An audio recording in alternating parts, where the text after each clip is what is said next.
명상으로 읽는 성경, 성경 명상 여행, 제3장 예수 그리스도의 삶, 공생활 일기, 1. 진정한 친구, 5단계 여행, 체험을 현재화하기, 6화. 이냐시오의 영신 수련에 영을 식별하는 방법이 나옵니다. 영적 위안 중에는 까닭이 있는 위안과 까닭이 없이 오는 위안이 있습니다. 까닭이 있는 영적 위안은 가령 누군가의 칭찬을 받았거나 어떤 일이 잘 되어 기쁘다든지 하는 것처럼 원인이 있는 위안입니다. 이런 까닭 있는 위안은 천사와 같은 선한 영이나 악마와 같은 악한 영으로부터 옵니다. 따라서 그것을 받아들여야 할지 말아야 할지를 잘 분간해야 하는 것입니다.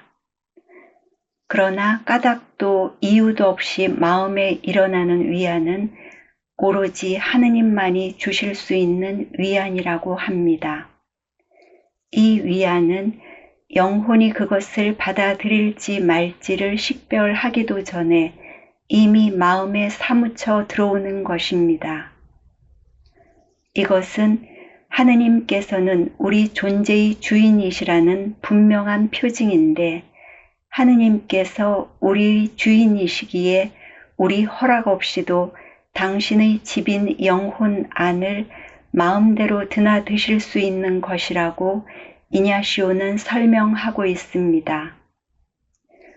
오늘 중풍병자가 예수의 다정한 목소리를 듣는 그 순간 마음속에서 일어났던 위안이 바로 이런 위안입니다. 머릿속으로는 사람이 어찌 하느님 행세를 하는가 하는 거부감이 없지 않다고 하더라도 마음에서는 자신도 어쩌지 못하는 위로가 몰려와 마음의 담을 허물어버린 것입니다. 그러나 하느님으로부터 오는 위안일지라도 그 위안을 받아들이는 데는 차이가 있습니다. 어떤 사람은 온몸으로 깊이 받아들이는가 하면 어떤 사람은 기쁨에 도취되어 요란스럽기 그지없습니다. 아빌라이 데레사는 이를 장작에 비유하고 있습니다. 기쁨에 도취되어 자기 마음을 다스리지 못하고 요란스런 반응을 보이는 현상은 주로 초심자들에게 나타나는 현상인데 하느님의 위안이 와 닿을 때 마치 젖은 장작에 막 불이 붙기 시작할 때와 같은 현상이 일어난다는 것입니다. 타닥타닥거리며 장작이 타는 소리와 더불어 불꽃이 튀고 연기가 솟는 등 요란스럽습니다. 그러나 실제 타고 있는 부분은 겉껍질일 뿐입니다. 반면에 하느님의 위안을 깊이 받아들이는 나아간 사람의 모습은 불씨에 비유됩니다.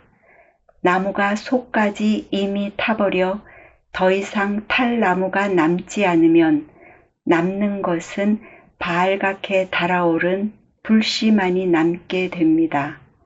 불씨는 아무 소리도 내지 않고 아무런 연기도 나지 않지만 불을 완전히 머금어 그것이 불덩이인지 나무인지 구분하기 어렵게 됩니다. 하느님의 위안을 깊이 받아들이는 영혼도 이와 같다는 것입니다. 하느님의 위로가 느껴질 때 자신 안에 어떤 현상이 일어나는지 살펴볼 일입니다. 마음에 불이 지펴질 때 조용히 타들어가기란 쉬운 일이 아닙니다. 영적 체험은 회상을 통해 재현되는 특성을 가지고 있습니다. 만약 당신이 관상을 통해 예수님의 그 다정한 말씀을 직접 들었다면 그 말씀은 당신 안에 살아있을 것입니다. 그리고 당신이 그 말씀을 회상하면 그 말씀은 다시 생생하게 되살아나 영적 파장을 일으킬 것입니다. 이 파장은 당신 안에 믿음을 회복시켜 줄 것이고 당면한 문제를 쉽게 해줄 것입니다.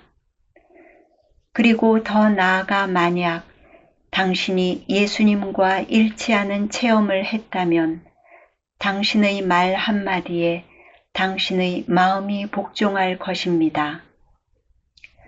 마음이 복잡하고 심란할 때 쉿 하고 말하면 마음이 조용해질 것입니다. 또 마음이 미련을 떨치지 못할 때 그만 하고 말하면 마음이 순종을 할 것입니다. 잘못한 일이 회상되면서 마음이 우울해지고 자신이 용서되지 않아 괴로울 때 그만하면 충분해 라고 말하면 마음에서 괴로움이 멈추고 위안이 찾아들 것입니다. 만일 이런 일이 당신 안에서 일어난다면 당신은 행복한 사람입니다. 당신의 말에 하느님의 권위가 실리기 때문입니다. 마음을 다스리기란 얼마나 어려운지 마음 고생을 해본 사람만이 압니다.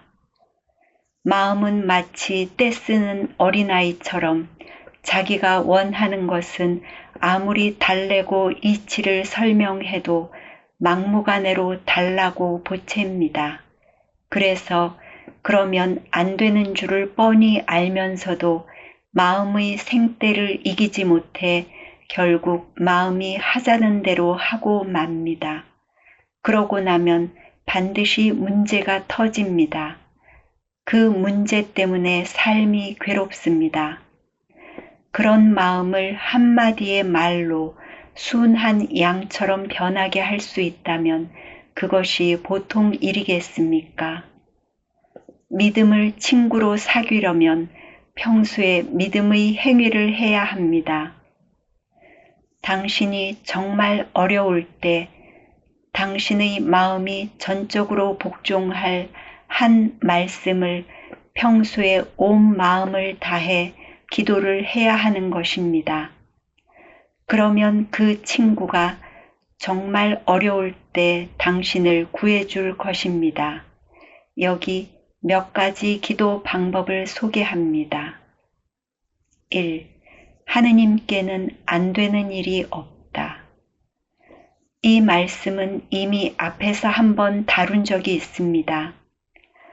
가브리엘 천사가 성모 마리아를 방문했을 때 한 말씀으로 이 말씀에 즉각적으로 마리아는 이 몸은 주님의 종입니다 하고 마음을 복종시켰습니다.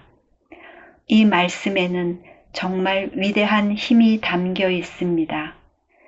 어쩔 수 없는 인간적 한계에 직면해 비약하지 못할 때 이 말씀만 되새기면 금방 마음에서 불같은 용기가 치솟고 번뇌가 일순간에 사라질 것입니다. 2. 주님을 두고 우리가 어디를 가겠습니까? 이 말씀은 베드로가 예수께 고백한 말씀입니다. 이 말씀은 우리가 잘못을 저질러 주님과의 관계가 껄끄럽게 여겨질 때 주님 앞에 당당히 나가게 하는 용기를 줄 것입니다. 죽어도 주님 앞, 살아도 주님 앞이 아니겠습니까? 주님을 떠나 우리가 어디로 가서 숨으며 어디로 도망갈 수 있겠습니까? 그럴 수 없다면 매를 맞아 터지는 한이 있어도 주님 앞에 당당히 나서는 것이 길이 아니겠습니까? 3. 이렇게 거추장스러워서야 무슨 일을 할 수 있겠는가? 이것은 다윗이 골리앗과 싸우려고 나서려니까 사울이 자신의 갑옷을 다윗에게 주며 입고 나가 싸우라고 하자 다윗이 옷을 입어보고는 한 말입니다. 다윗은 모든 것을 벗어버리고 맨몸에 오직 돌팔매 하나만을 걸치고 나가 싸워 골리앗을 무찔러 버립니다. 우리가 어려울 때는 생각이 많습니다. 해야 할 것도 많습니다. 그러나 생각이 복잡하고 방법이 많으면 헷갈려 될 일도 안 되는 것입니다. 이 말씀은 모든 것을 떨쳐버리고 오직 하느님만 믿고 나서게 해주는 믿음의 한 말씀입니다. 그 밖에도 마음을 일순간에 다스리게 하는 말씀은 많습니다. 당신의 믿음을 분발시키는 한 말씀을 터득하십시오. 그러면 당신은 어떤 난관과 한계에 직면해서도 두려울 것이 없을 것입니다.